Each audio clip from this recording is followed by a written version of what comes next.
Good afternoon, everybody, and welcome to the workshop of the Board of County Commissioners. Would you all please rise for the Pledge of Allegiance, please? I pledge allegiance to the flag of the United States of America and to the republic for which it stands, one nation, under God, indivisible, with liberty and justice for all.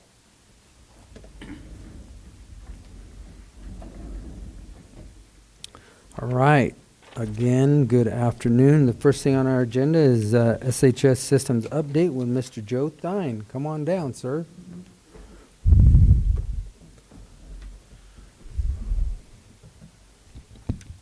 Thank you all for having me this afternoon. Happy holidays. Happy holidays. Give you an update on the hospital and how we're doing, a little bit of a update on almost the end of year for 2024 and a little bit of a preview for what we have coming up in the year and years ahead. Travis, are you going to navigate for me today? Perfect. So first, an update on how we've been doing with physician and advanced practice provider recruiting. Most of the work is around physicians. This goes back since August of 2023. We've had a total of 106 candidates that have taken some level of interest in the hospital. This is as of 2 weeks ago. We have 5 that are active. We actually have 29 interviews scheduled now, 28 of which have been completed. 18 offers made, 17 accepted. So we've been really busy on the physician provider recruiting front. If you go to the next slide, you'll see the plan that our board laid out for us about a year ago this time in terms of some real intentional recruiting around primary care physicians, a general surgeon, a podiatrist. And you'll see that there's a little green dot next to all of those. That means we've got all of those specialties under contract. All but one of the physicians has already started their practice. We'll look forward to welcoming Dr. Bruneau early in 2025 as our 3rd general surgeon. If you go to the next slide, you'll see a couple of the new providers that have started this fall, highlighting really the outpatient primary care physicians and podiatrists who have joined us. So Jocelyn Hirschman joined us at the beginning of the summer, really focusing her practice on older adults. And then this fall, we've had 3 family medicine physicians, 2 of which come with a fellowship in obstetrics, doing surgical C-section and OB care. So Dr. Bernard and Dr. Viquez started in October and November this year. And then Jameson Lobbs, another family medicine physician who joined us in September. And then last spring, Dr. Jetter, a podiatrist, joined us. And I'm really excited to have all of them join us. Dr. Jetter has a foot and ankle fellowship, and so he's doing some surgeries that we haven't had available to the community at our hospital before, including being able to do endoscopic work in the ankle.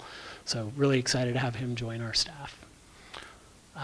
When we were planning for 2024, this is what we expected to see in terms of growth by service line from 2023 to 2024. Plans are good, and then life happens. And so if you go to the next slide, you'll see where the actual growth is. And this is through, I believe, October. We just finished publishing our November financials to our board a week or so ago. And what you'll see is by service line, there was a lot of increases year over year. In some cases, they didn't meet what we had planned for. In other cases, they did. The part that's circled in the middle is adjusted patient days. And in the hospital setting, that number really takes all the activity in the hospital, combines it into one number. It does not include the outpatient clinics, but if you imagine going to the hospital, getting a trip to the emergency room, some x-rays, some labs, all of those things get combined into that adjusted patient days, and you'll see overall we're right where we plan to be for the hospital for the year, which is great when we look at the overall performance. We've been focusing a lot on employee engagement and retention, and so you can see overall our employee retention rates are up. I know as we've talked over the last year, nursing is an area that we've had a particular focus, and while there's not a slide to show it, as of the end of November, our nurse retention rate for full and part-time nurses is over 90% year over year. In the fall of 2023, we had as many as 25 nurse vacancies. I think as of last week, we have 4. So we're both attracting and retaining nurses to the organization. The next slide, I'll look at outside funding. So again, as I was getting started in my role, one of the curiosities the community had is what are our efforts around seeking outside funding, be it philanthropy, government grants, or private foundation grants. And so this is a snapshot of the outside funding that we've been seeking over the course of the year and some of the dollar amounts attached to it. You'll see the one that's outstanding at this point in time is our congressionally directed spending request that both Senators Hickenlooper and Bennett have been very supportive of. Obviously, as continuing resolutions have happened in DC, that decision to fund or not fund CDS has been kicked down the road, and we'll see what the next legislative session holds in 2025. But overall, a good amount of money coming in through grants and philanthropy. Capital expense is an area where we have really been judicious. When you look at what we're planning for next year, you'll see we're able to fund some additional capital projects. This does not include capital infrastructure monies that came out of the bond debt restructure that we did with the hospital district, SHS, and the bondholders for us. So this is just replacing equipment within the walls of the hospital. You can see we spent over the last year of our own money, not even half of what we budgeted for the year. Again, we've just been really focusing on our investments in people and not in the building or the infrastructure. Through the infrastructure fund, we did put a roof on the building over the summer. We have some HVAC work that's been approved by both boards and the bondholder that'll take place late in the spring. So we don't have quite as warm a building where some of our staff work and patients receive care. So looking ahead to 2025, we just finished up our budget season and working with our board. And there's I'm actually going to come back to this slide in a moment, so I won't spend quite so much time here. So Travis, if you want to go ahead, but I'll come back to our funding in a moment. I think one of the things that's going to enable us to spend some money on capital next year is how we've been managing cash this year and how we've been managing our relationship with the hospital district and with the bondholders.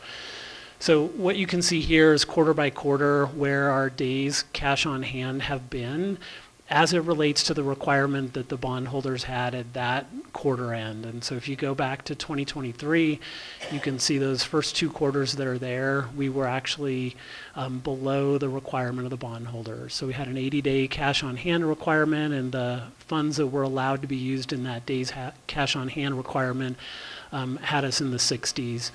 Had things not changed going into September of 2023, we would have been 4 quarters in a row not meeting that covenant and in default, and at the risk of the bank starting to make decisions on behalf of the hospital and the community. Fortunately, those that preceded me had already engaged in a lot of really good work to renegotiate some of the requirements with MCHD and with the bondholders. And you can see in the 3rd quarter of last year, even though the days cash on hand requirement stayed at 80, the amount of cash went up. And it's not that we had more cash in the bank all of a sudden. We were able to move some of the monies that were in restricted accounts to be used as our days cash on hand calculation, and we started an infrastructure fund, and the funds that seeded that and that are in that account also get to be used for. And then you can see, sorry Travis, go back, about the beginning of this year, at the end of the 1st quarter, you see that dotted line moves down to 60. So the banks were really pleased with how we were managing cash, how we were operating the hospital. They wanted to be a good partner to us. Again, many of the banks are local banks here in Montezuma County. And so they moved the days cash on hand requirement for us down to 60. And so that's where that dotted line goes down. And at the very far right, the 74 days cash on hand is what we have that is not sitting in the capital infrastructure fund or the bond debt reserve. And so even if we were to spend all of the funds that we have available on the infrastructure of the building, we're still well ahead of where we need to be in order to keep ourselves in good standing with the bondholders. And so as we're planning for capital next year, we've created some headroom to do that, and then also make some investments on the operational side. We've also been busy talking about rural healthcare in the state of Colorado. And so a couple meetings ago, I shared with you, there's a group of hospitals that have come together, not in a formal way, but informally, and branded some of our work as Colorado Rural Futures. Through that work group, we were able to have every single hospital in the state of Colorado set aside some money to fund some policy research. And then we engaged with the Farley Center, which is part of the University of Colorado, to start looking at what policies have passed in other states to help support rural health care, what might be able to pass in our state, and how we go about some of that advocacy. I think for a lot of us that have been in healthcare for a long time, we've been, admiring the problem and really not trying to figure out how to solve it. And this year we started saying we're going to start solving it. So the work that we've done this year, go ahead to the next slide, has really led to 3 priorities where we think there may be opportunities for the state of Colorado to have some policy intervention in the years ahead. The first is just around financial viability. If there's fewer volume of people or services provided, it just costs more to provide the same service than if you're in a large urban area. And so we're really shedding a light on how important it is. If you're in an emergency room in Cortez, Colorado, you need the same imaging capability for CT that you do if you're in an urban hospital in the suburb of Denver. And the cost of that CT is the same for either hospital. We just have fewer people using it every day. And so we're really shedding a light on what it costs to do business. The second is access to capital. And so we had a master's in public policy student actually do a cursory survey and published his thesis on capital requirements for rural hospitals in Colorado.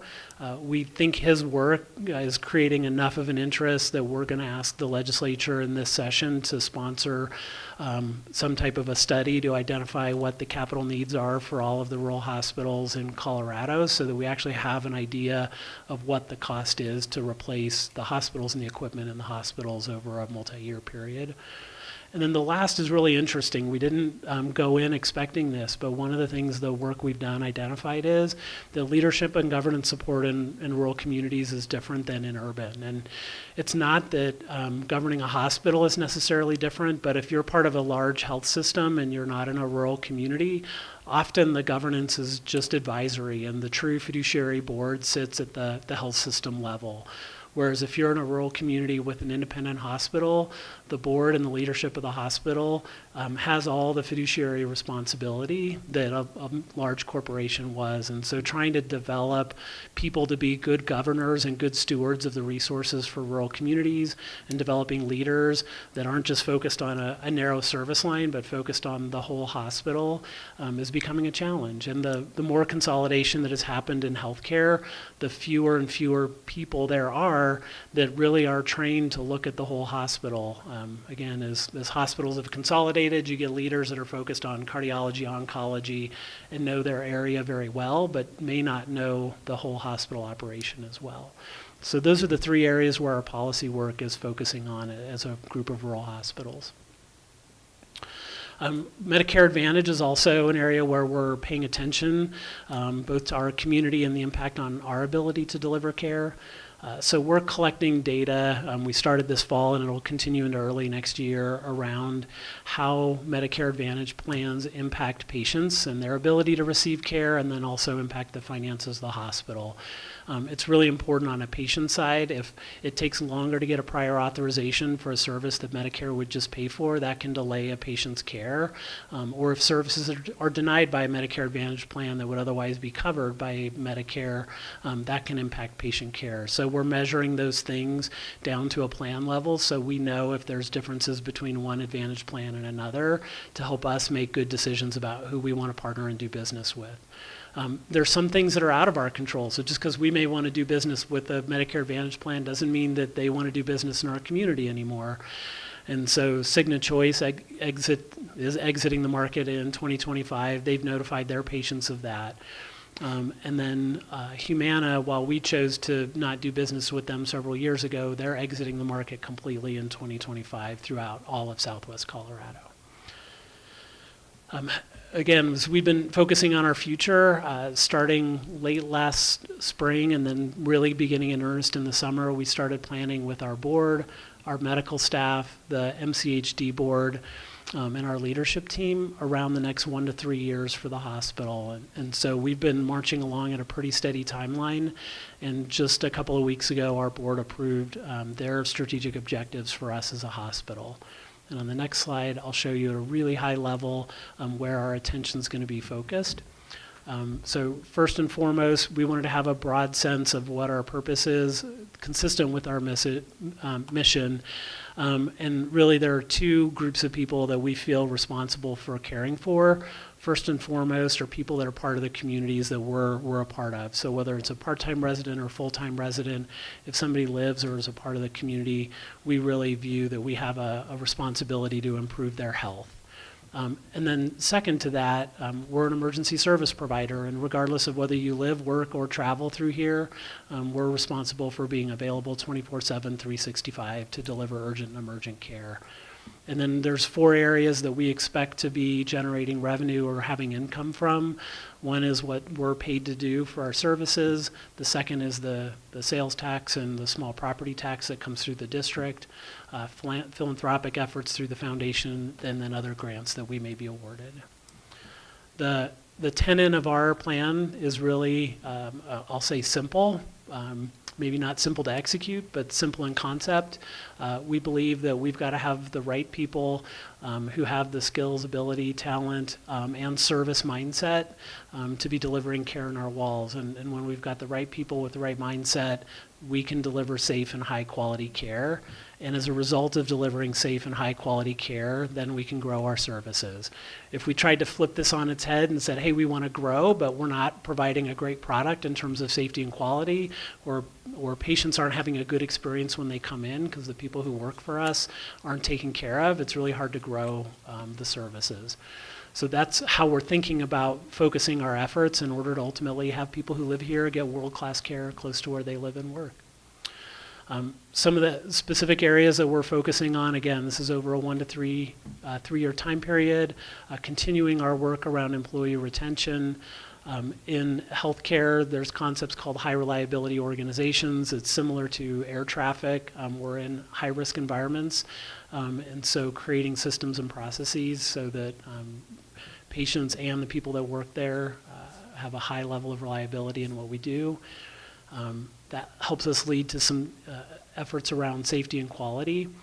One of those efforts is really around our presence in helping with preventative care, not waiting for people to get sick or ill or in the emergency room, but really identifying how we can help patients establish a relationship with a primary care provider, and when they do, that we're helping them ensure that they get timely preventative care, again, rather than waiting for people to be sick or ill.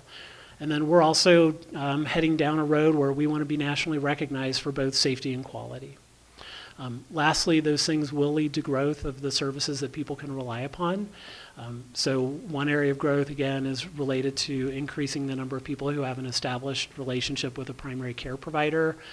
We know there's a number of services we provide where people at times choose to leave the community for something they could get here. And so we'll be working hard to increase the utilization of things that we already do. And that's a non-capital intensive effort and way to grow the hospital. So it's really a great way for people to use services that are here. Doesn't cause us to have to put a lot of infrastructure into the hospital, and can create a positive cycle where revenues are coming in to grow and do other things. And then lastly, we're going to be expanding specialty care. Be really excited to tell you more about that in early 2025. So I'll come back to the slide that I glossed over a little bit ago. So in 2025, on my left, there's a source of funds anticipated. And if you take a look at that, almost all of the revenues that support the hospital and its operations are going to come from services that we provide. The sales tax, the philanthropic effort, the grant effort are not inconsequential, but they pale in comparison to the revenues we generate when people come and receive care in our walls. And so there's about $2 million of sales and property tax that'll flow through. That's more or less committed to funding the bond debt, so that really doesn't add to the operations of the hospital day to day. And then you can see we expect about $250,000 of philanthropic effort through our foundation, and we have not planned for any grant funding to come in. It's not that we won't seek it or receive it, but those would be specific things, again, designated for specific activities or equipment. It wouldn't add to the current operations of the hospital. The other graph shows you for the roughly $80 million of revenue that we expect to come in from activities, what the payer source is. I think this is really important as we go into a new administration in Washington, some newly elected officials in Colorado representing us.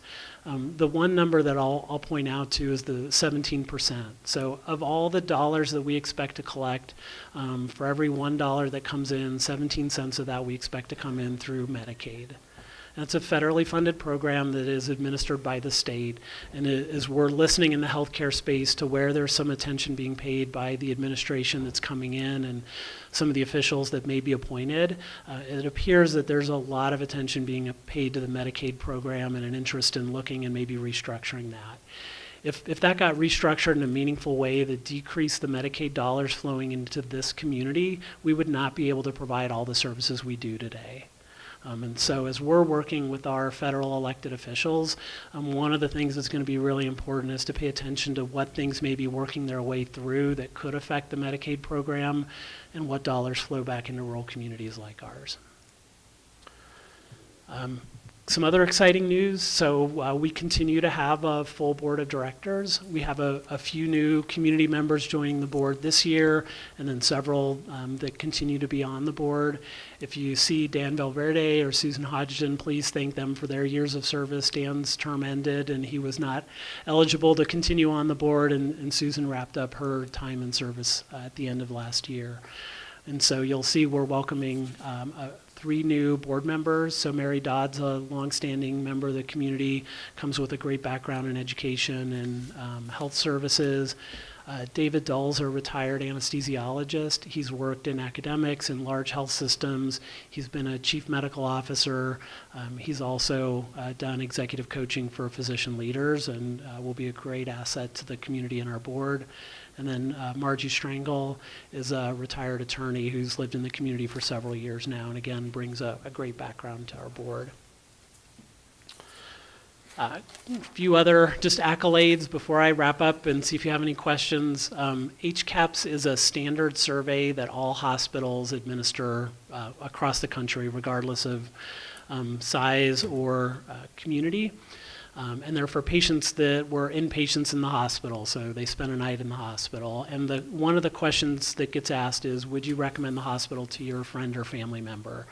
And when I think about somebody leaving our hospital, if they had a good enough experience and received good enough care that they would leave recommending us to somebody else that they love, that says a lot about what we're doing when somebody receives care. And the percentages on there are percentile ranks. So I always think about my middle school basketball days. I was the shortest kid, and we'd always line up shortest to tall, and I'd get picked last because I was short. But that's the idea of a percentile rank, is being able to line things up and compare one to the other.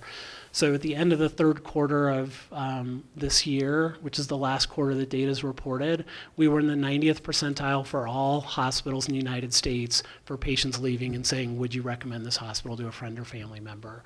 Tremendously proud of the work that our caregivers are doing, both to deliver safe, high-quality care, but have people leave knowing that they were cared for as a person.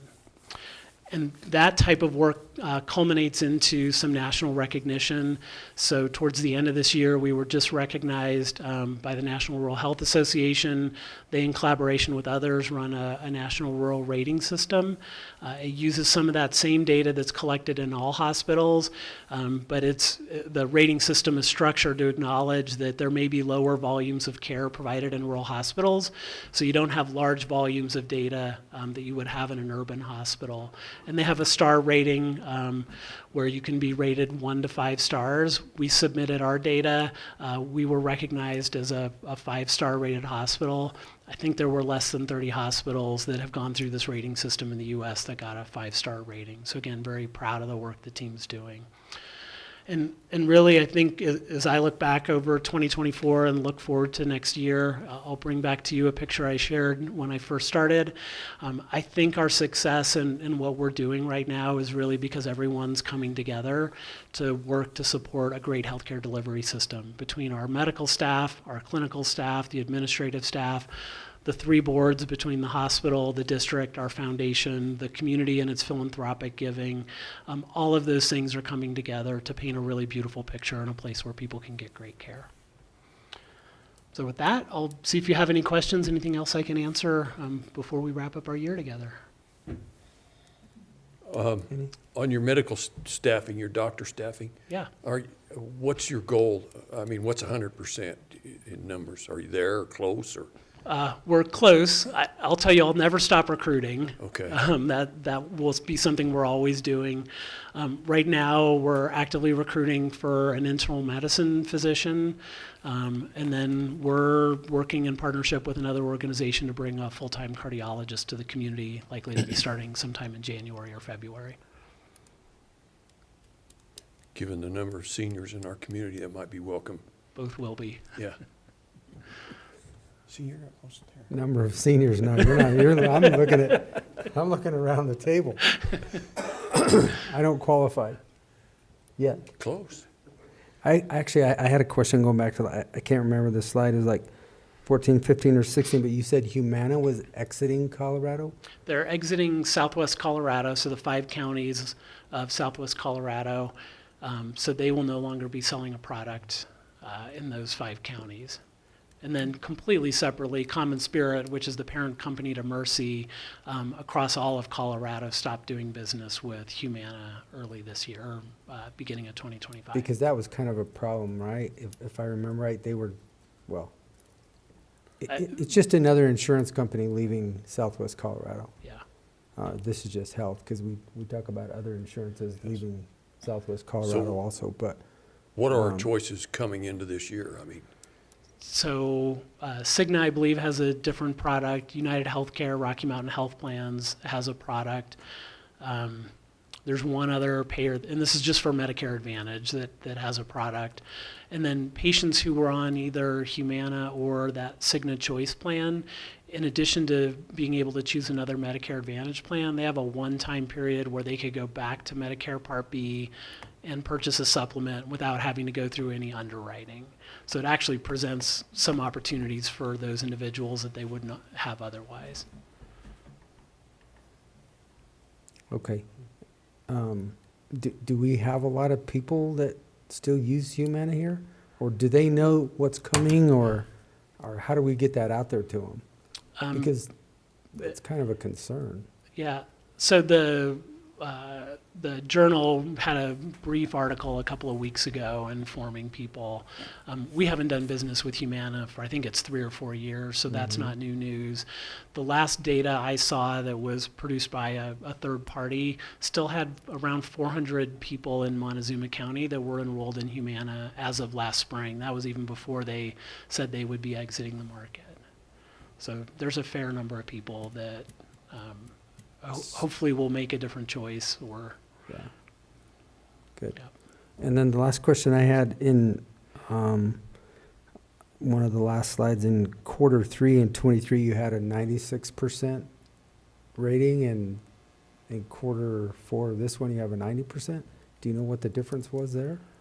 Or I mean, If are we these were to, just surveys that are just that's when Joe showed up.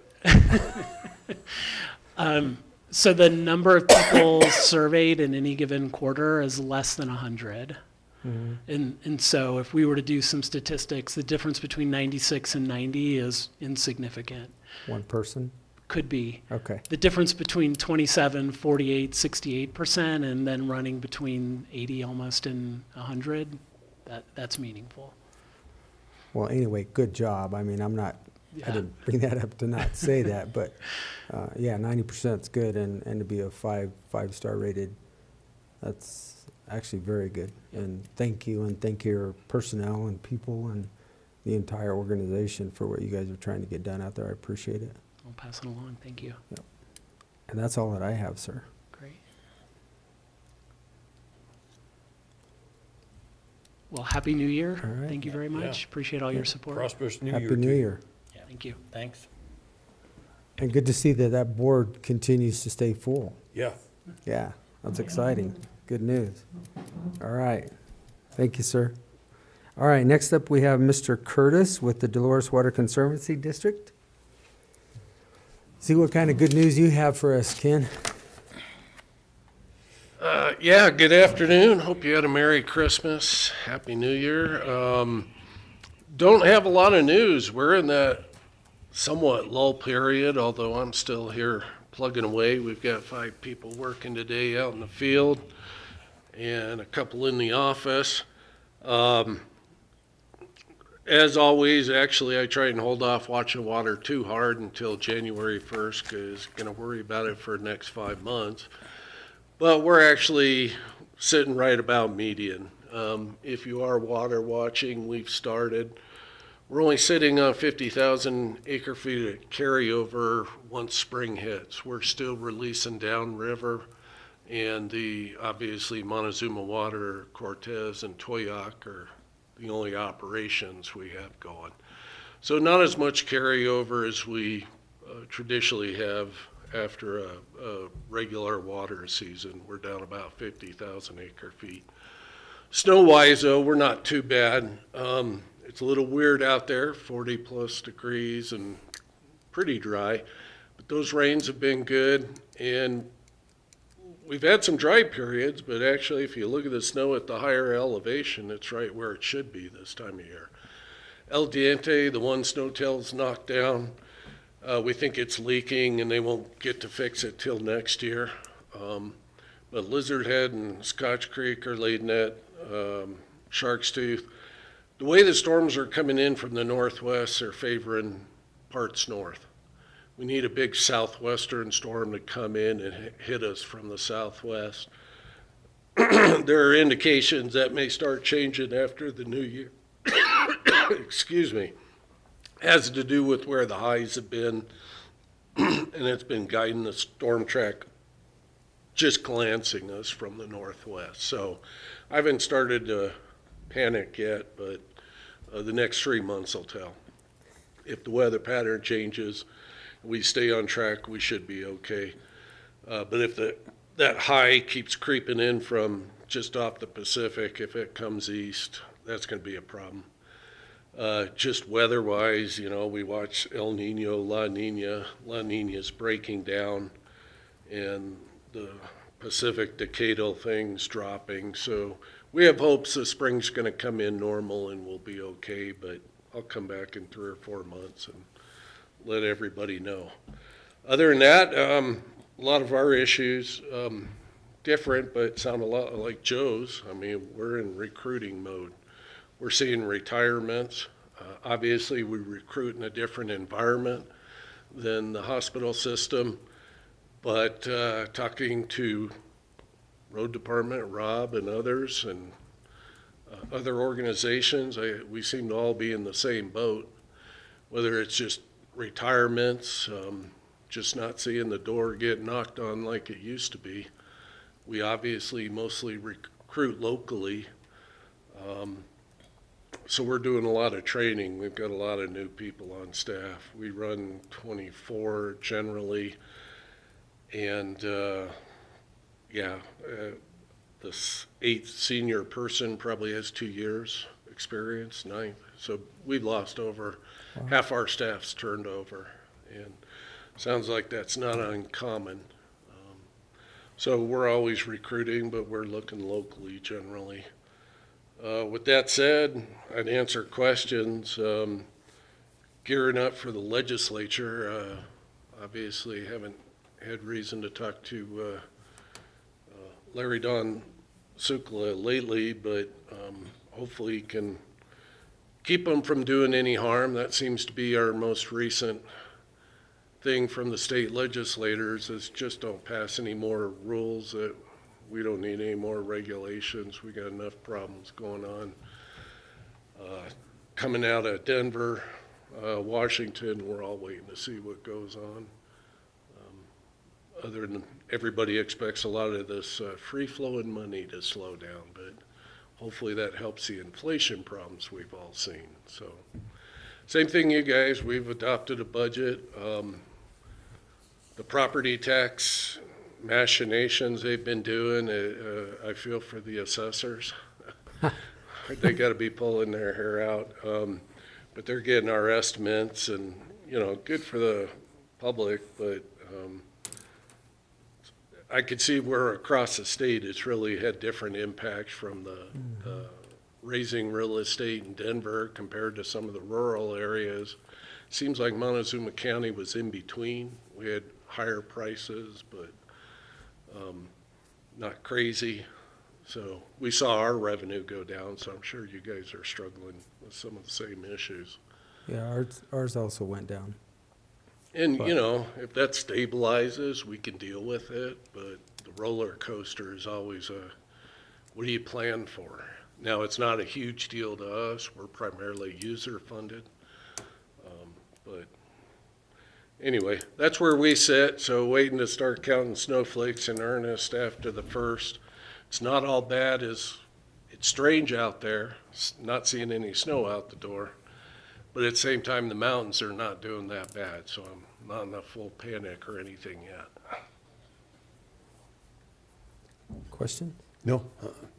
Well, I came down from the mountains this morning and there was probably 8 to 10 inches. So actually it was kind of nice to be able to still drive to my cabin this time of year. So I'll take it while I can get it, but I'm ready to go get my sled out or go let Commissioner Copenhaver borrow a sled for his grandkids or something, I guess. Yeah, we definitely are gonna need some, and it'd be nice to see it out the door. Yeah, we've been getting a lot of work done. We were working canals, which is unusual, right up to Christmas Eve. If it stays like this, we'll get some good field work, so. It'll come. It'll come. All right, anything else? No, Thanks. appreciate All it. right. Thank you, Ken, appreciate it. All right, Mr. Spratlen. An emergency manager performance grant approval. This is for a reimbursement, so go ahead for the EMPG grant. Yes, sir. And calculating what we have, I have the grant authorization form that the chair will sign if you approve this, and of course the grant submission form, the application there. So we're looking around 57,103. So that's what they should be reimbursing us, and they're getting better. Every 3 months, they actually submit reimbursement within that 6-month period, and then they wait till January, March, February, probably to send that other half from 2024. So they're keeping up with it, so it's good. And just requesting to authorize that, and I have the other form, both of them to sign for tomorrow if you authorize it. I'm Okay, good to go. any questions for him? No. Nothing? All right, We can't get them to pay the whole bill. I've been trying that for a long time. Be a lot cheaper to write just one great big check, you know. Yeah, or raise our per capita and give us a little more money than Yeah. this, but there's only so much. Higher up you go.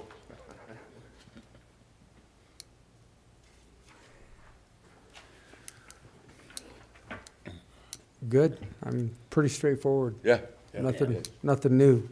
nope. Good to go. You're Not- good. You're easy. Yeah, for once. Thanks, gentlemen. Thanks. Okay, Travis, we have an MOU in front of us as far as the CIP, going to the town of Mancos. Yes, sir. About March of last year, when we got direction from the commissioners, we started working with other stakeholders to be the financial fiscal agent.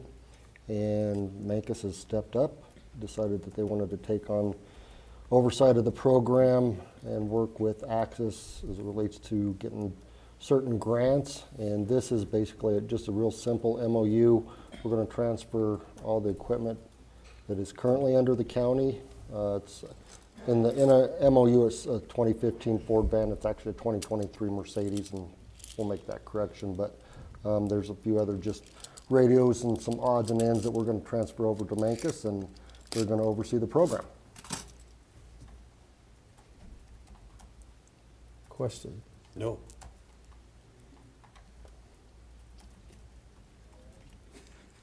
Careful what you ask. Seems like every time we turn around, we're moving this somewhere. Yeah. this should be the last move. At least for us. Yeah. Okay, well, I Glad they're don't have any problem with it. picking it up. No. Okay, other than that, it looks like we have come to the end of our agenda, so gentlemen, this meeting is adjourned. Thank you all.